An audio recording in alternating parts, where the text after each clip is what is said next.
Olá! Hoje a nossa convidada é a Cristina Nogueira. Ela é fundadora da Walking the Talk, uma das empresas pioneiras em trabalhar com cultura dentro das empresas. E hoje ela aconselha alguns dos principais executivos do Brasil. E nós vamos conversar com a Cris sobre o que as empresas procuram nas pessoas que vão trabalhar nessas empresas, o que elas valorizam e o que isso pode ajudar as pessoas que estão entrando no mercado de trabalho hoje.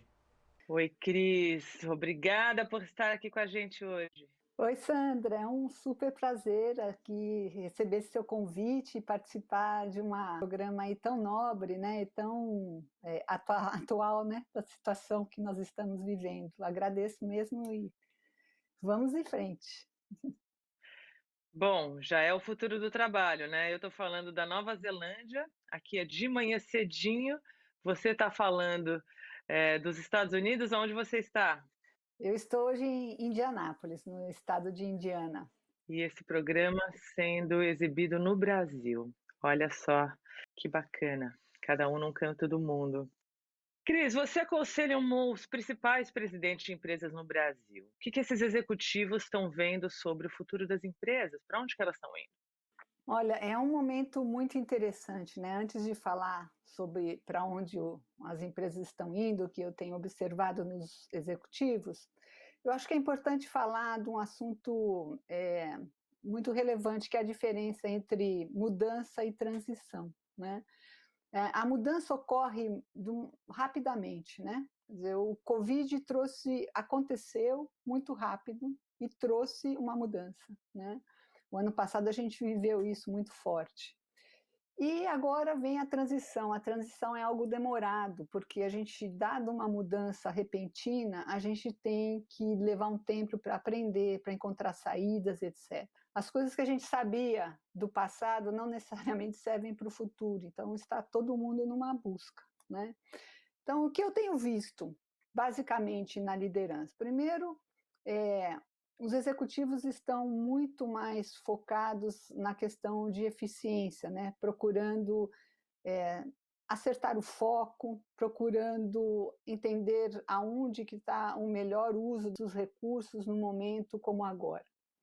A outra coisa que é muito visível, né, é uma preocupação nesse momento muito mais com evolução do que uma inovação disruptiva, uma coisa de outro mundo, né? Porque todo mundo está vivendo um momento onde eles têm que se readaptar, né? E a terceira coisa bastante focada hoje pelos grandes executivos é a questão de empoderamento das pessoas, né? Ficou muito evidente, né, com essa mudança, uma necessidade dos executivos de entender o que está ocorrendo no mercado, o que está ocorrendo na ponta, vamos dizer assim, das organizações. E eu digo isso, acho que praticamente em tudo. Eu vejo até na minha experiência aqui com as crianças que eu tenho convivido, né, que até na estrutura das organizações da educação isso também mudou. Né? Quer dizer, como é essa necessidade de compreensão, como é que esse mundo atual está acontecendo na ponta, não mais centralizado no conhecimento do passado, né?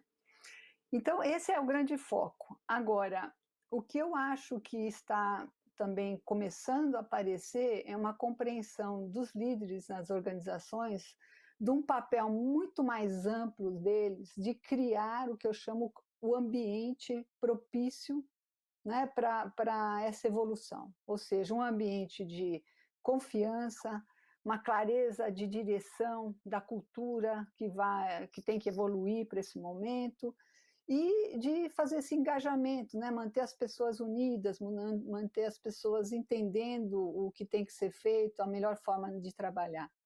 Então, esse eu vejo a situação atual dos grandes líderes. Você está falando sobre criar esse ambiente, né? Um ambiente de segurança, de ouvir, né, todos os funcionários, de ser um ambiente mais participativo. E você costuma falar também sobre a maneira como a gente aprende hoje mudou, então não é só o meu chefe que vai me orientar, eu aprendo com os meus pares. Conta um pouquinho do que você está vendo de mudança. Veja só, esse mundo que a gente está vivendo agora é um mundo que trouxe muita complexidade, né?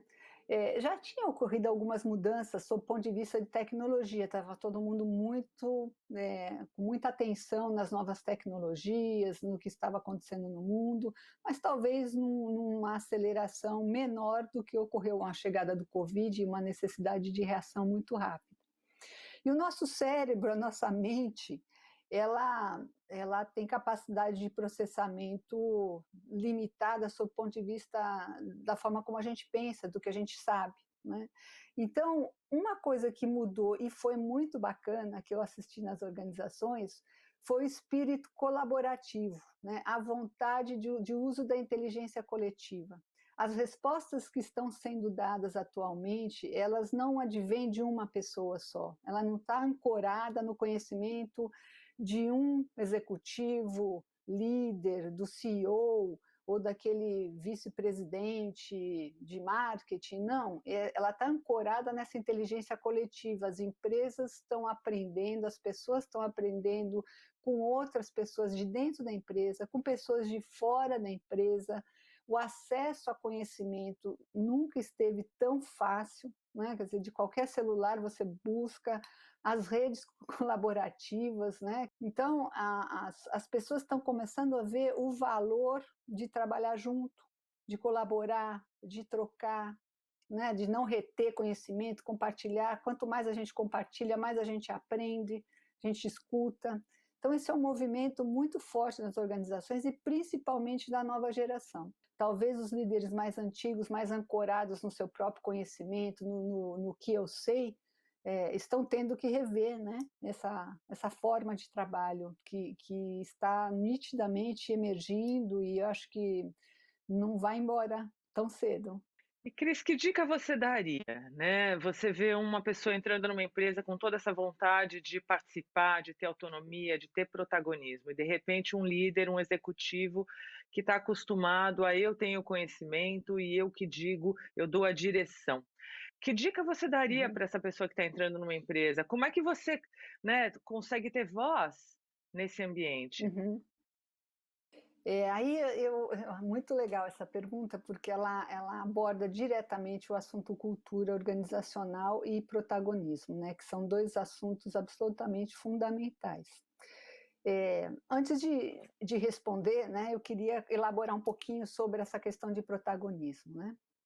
Principalmente para nós latinos, a nossa cultura, ela tem o que eu chamo de um componente que, quando encontrado nas empresas, ele dificulta muito a efetividade, a produtividade, enfim, as soluções robustas, que é o que eu chamo da vitimização. Eu vou dar um exemplo, né?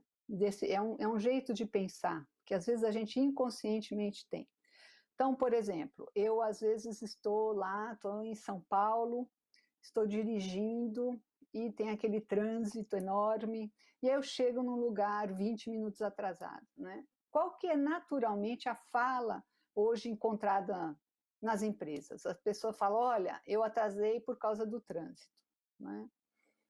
Essa fala, embora seja verdadeira, tem trânsito e eu atrasei por causa do trânsito, ela, sem querer, coloca a gente numa posição de vitimização, ou seja, eu não tenho culpa, né? O trânsito está aí, eu não tenho o que fazer, eu cheguei atrasado. Se você pensar de uma outra maneira, que eu chamo mais protagonista, ou seja, dado que eu sei que tem o trânsito, o que eu poderia ter feito para não ter chegado atrasado? E desta maneira, provavelmente, eu estaria cumprindo meus objetivos, né? Eu poderia, por exemplo, ter dito, eu acordei tarde, por isso cheguei atrasado, dado que tinha trânsito. Ou eu esqueci de colocar o meu despertador, ou alguma coisa desse tipo, né? E existe uma diferença muito grande entre você ser protagonista, ou seja, diante de um fato, de um problema, que resposta eu dou, versus eu achar que isso aconteceu por causa de alguém. Então, extrapolando, né? Nas empresas a gente ouve muitas vezes as pessoas falarem, como você colocou, eu queria ser, né, mais protagonista, mas é o meu chefe que não permite. Eu não consegui entregar o resultado porque o dólar subiu.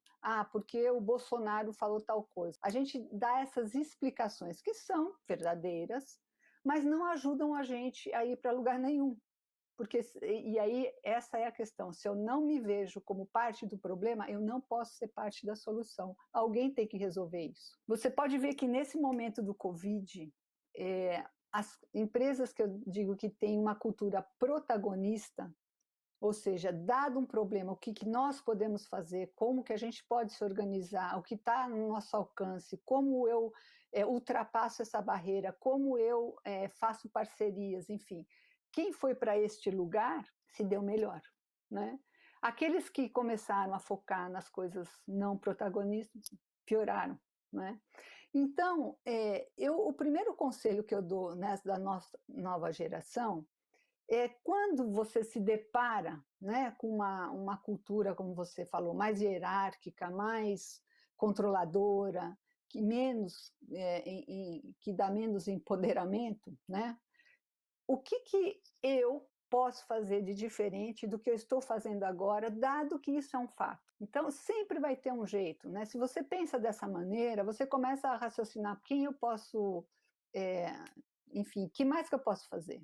Né? Eventualmente você pode chegar até a conclusão que ali não é o seu lugar, né? Mas você fica sempre nessa posição de protagonista. Ao passo que se você começar a achar e colocar a culpa, né, em alguém, certamente você vai ficar desmotivado, você vai encontrar razões que são verdadeiras, mas não te ajudam, né? E quando a gente está desmotivado, tem uma coisa muito ruim, que é quando a gente se sente impotente.